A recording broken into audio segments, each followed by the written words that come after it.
Seriously, what does it take to make a good Aliens game? This is just getting ridiculous.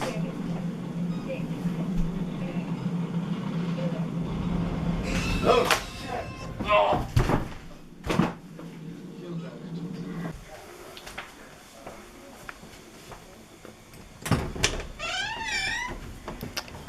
Hey Jesse, you're watching Aliens without me? How dare you, bastard? Oh god. What are you doing out? Jesse? Oh, you didn't tell me that you got a new Alien game? Let me take a look at that. I should go review this. See you, man.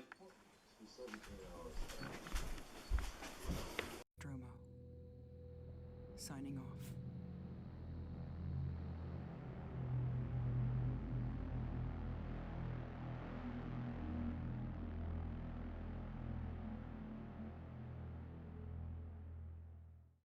Okay, well the time has finally come for me to talk about Alien Isolation for a review. Now, is this the game that me and all the other mega Alien fans were waiting for? Well, there's only one way to find out, so let's go ahead and dig right into this game. Now, right off the bat, I have to give this game as much credit as I can for nailing the atmosphere of the Alien universe. Like, they actually really went hardcore, and it has the aesthetic, look, and feel of the first two Alien movies, with all the tubing on the wall, and the lo-fi sci-fi items, and the old keyboards, and the old computer screens, and the terminals, and the cassette tapes, and everything else. It really gives you that lo-fi sci-fi feel of the 70s and 80s, and I really dig that they were able to do that here. Hell, there's even the spacesuit from the original Alien movie when they were on the planetoid LV-426, and you actually get to walk on that planet, and there's a whole bunch of atmospheric missions. They nailed the atmosphere for this game, and I really fucking dig that. I wish more games, when you're making a licensed game for something this iconic, I wish you would really capture the universe of it and make me feel like I'm a part of it. That's really cool to me.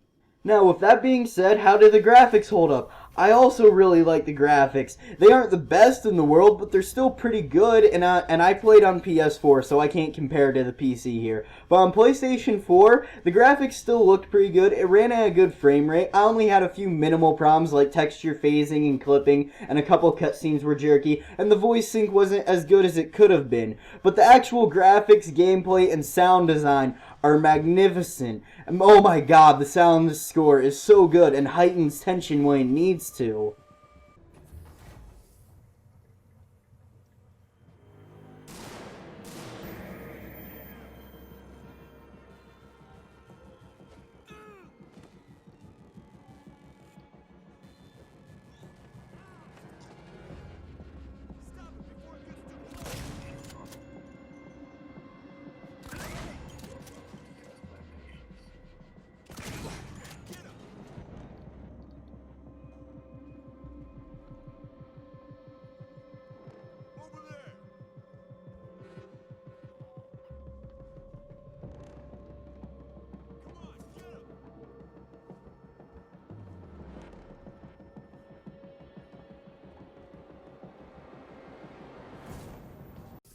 And they do a whole bunch of really cool effects with the graphics, like what they did with the dust and particle effects, where it actually has like all these fog and lighting and everything and gives this whole horror movie-esque feel to the whole game. I really like how they did everything that they could to make this game look as iconic as it could, rather than being as flashy as it could. And I really like the graphics and production value as a whole, but it's not perfect. Now, let's talk about the story of the game. Now, for the most part, I really like the story, and it's the best story I've ever seen come out of an Alien game, which isn't saying much, but it's a pretty good story. The story has you playing as Amanda Ripley, who's the daughter of Ellen Ripley, you know, the Ripley from the first 4 Alien movies, and you play as Amanda Ripley, who's been wondering her whole life what the hell happened to her mother 15 years ago when the Nostromo went missing. And she's an adult now working for Weyland-Yutani, and Weyland comes to her and is like, Ripley, seeks and found the flight recorder of the Nostromo. Do you want to head with the crew to the Sevastopol to retrieve it? And you can get your closure.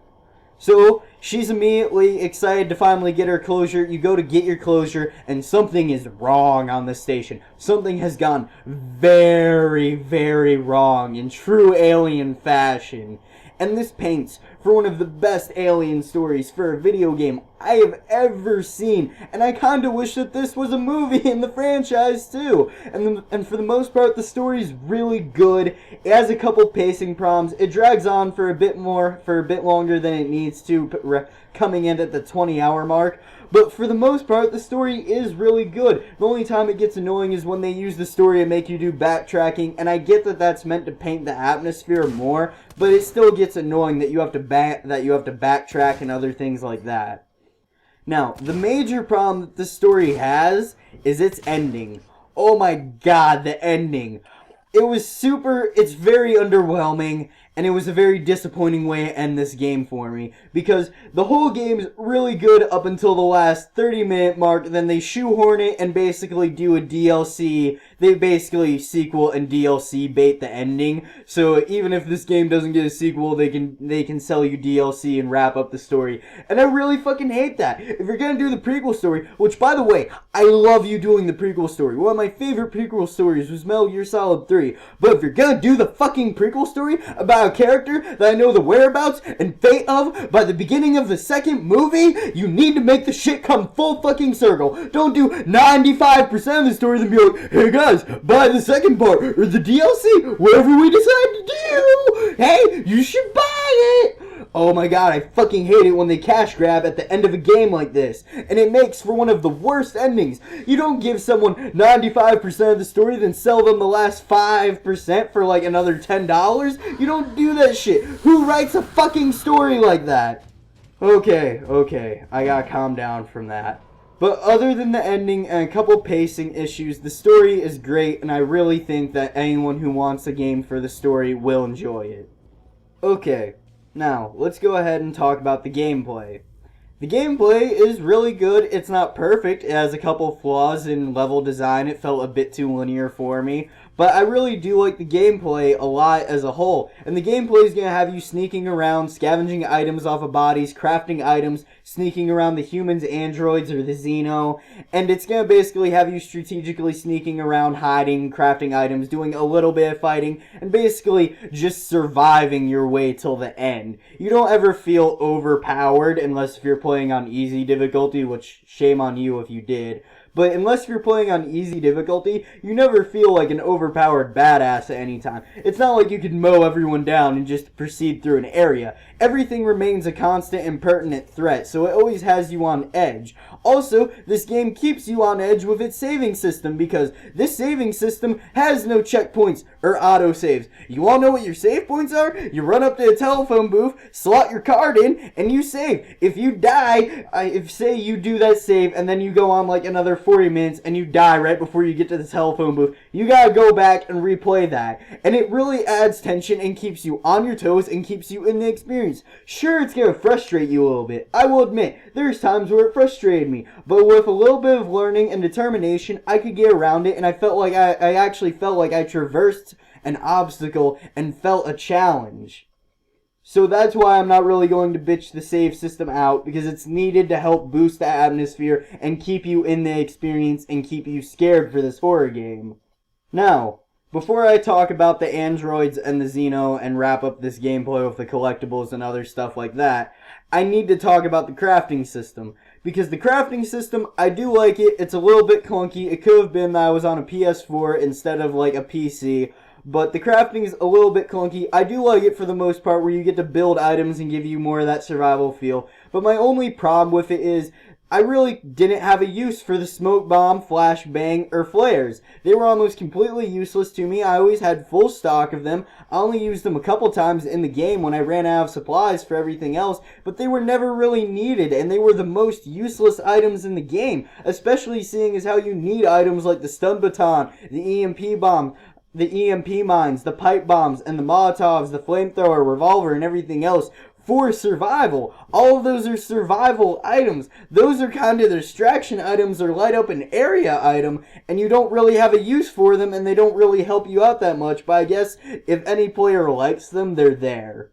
Now, I'm going to go ahead and talk about the challenge mode. The challenge mode is garbage, literally. It's one of those leaderboard game types where you play it like twice to see if you get on a leaderboard, and that's it. And I say this because they didn't really build it around replayability. You play as a generic... Well, you play as the iconic characters, but they all function like Amanda in the gameplay, and you basically go through a challenge area, do the challenge, and try to get the highest score possible and get on the leaderboard. The trick is, the Xeno's hunting you in that area, and you have to use your wits to survive while doing that.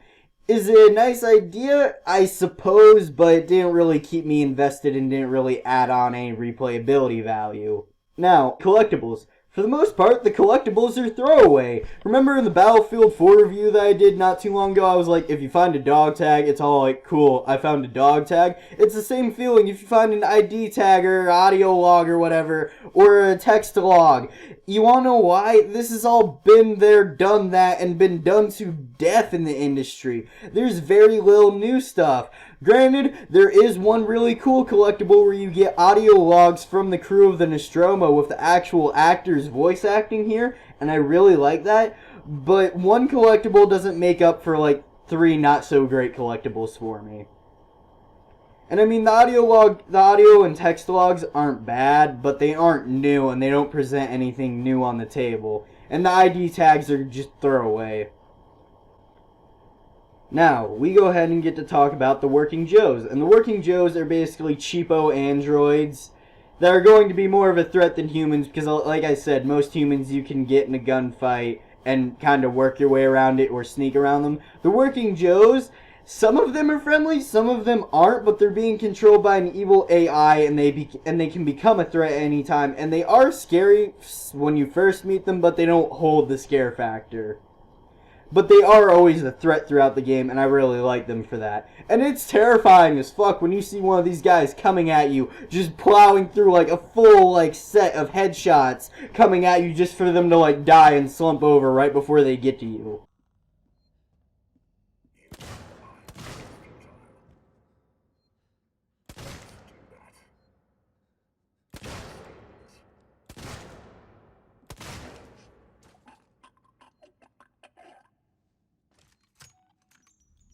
Oh boy, now the part of this review that I've been really fucking excited to talk about. The Xeno, baby. Oh my god, they finally did a fucking Xeno right for a video game. I couldn't be happier but be more terrified at the same time. Because, you know, whenever I played through the really shitty Alien games, you know, like... They never felt like they were a real threat and I could kind of just gun them down, and they made me feel like more of a badass than I should when I go up against a deadly parasitic alien. But what this game does differently is the Xeno is completely unpredictable and he's constantly hunting you the whole game, and you can't kill the Xeno. Sure, you can scare him off, you can hide, but you can't kill it. And if the Xeno scares you, like I said, you can scare it or you can hide. If you can't do that... That's it, man. Game over, man. It's game over. What the fuck are we gonna do now? What are we gonna do? Yeah, I agree, Hudson. You're pretty fucked. Because this Xeno will kill you really fucking brutally.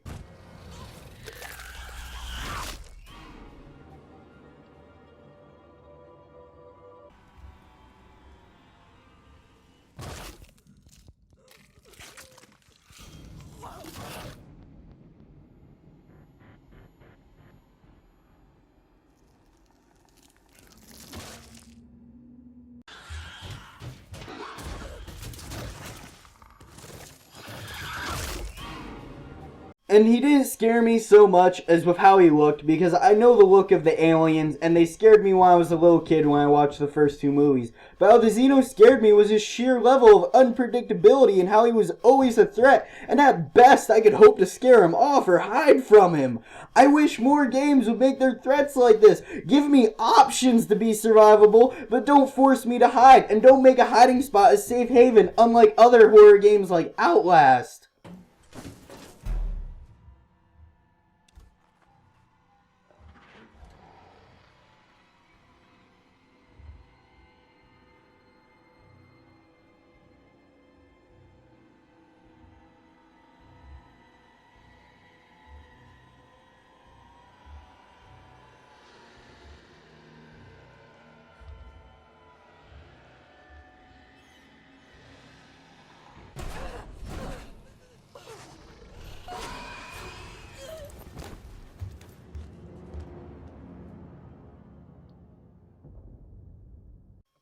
So now, to round everything up, while the gameplay isn't perfect and it has a couple problems like some clunky crafting, some pacing issues, not so great of an ending, some choppy cutscenes, no replayability value for the most part, it does 80% of what it needs to right, and that's the really important part. This game does most of what it sets out to do, and this is the best Alien game for me to date, and I'm really glad that someone finally made the Alien game that I've always wanted, because this one finally captures the universe and everything else that I've wanted in a game, and it actually scared me. Unlike a lot of other contemporary horror games that I've played through, like Five Nights at Freddy, Outlast, Daylight, and a couple others, they really didn't scare me because they were sorely about jump scares. This one was about horrifying me generally with the universe and making an unpredictable threat. I really like that. So around everything up, Aliens does most of what it wants to do right, but it's not a perfect game, which is why I'm going to give Alien Isolation an 8 out of 10.